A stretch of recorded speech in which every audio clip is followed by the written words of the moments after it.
تو جہاں ابھی کتاب و سنت کی بات ہوئی، کیا داعی اور مبلغ کے لیے ضروری ہے کہ وہ کسی مدرسے سے فارغ ہو؟ نہیں، ضروری نہیں ہے، البتہ علم حاصل کرنا ضروری ہے. علم حاصل کرنا ضروری. مدرسے کے اندر ہی وہ علم حاصل کرے یہ ضروری نہیں، علم حاصل کرنا ضروری ہے.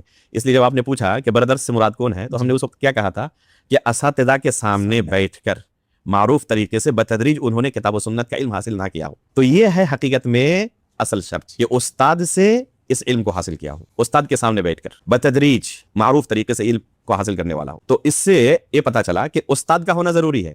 اب یہ استاد اپنے گھر میں بیٹھ کر کسی دوسرے کو تعلیم دیں، کوئی شخص جائے اور کسی استاد کے گھر میں جا کر ان کے پاس پڑھے، یا پھر وہ استاد مسجد میں بیٹھے، یا پھر مدرسے کے کلاس روم میں بیٹھے، کہیں پر بھی بیٹھے، لیکن استاد کے سامنے بیٹھ کر اس علم کو حاصل کرنا، بتدریج آگے بڑھنا، اسٹیپ بائی اسٹیپ، جی نیچے سے اوپر تک آگے بڑھنا ضروری ہے. اور اس کے لیے صبر کی ضرورت ہے، ایک لمبی مدت کی ضرورت ہے. تو یہ ہے اصل شرط. کبھی آپ نے نہیں سنا ہوگا کسی عالم دین سے، جو لوگ بردرس پر تنقید کرتے ہیں، انہوں نے یہ شرط لگائی ہو کہ مدرسے کے اندر ہی پڑھنا آپ کے لیے ضروری ہے. کبھی انہوں نے یہ بات نہیں کی. کبھی نہیں لگا شرط.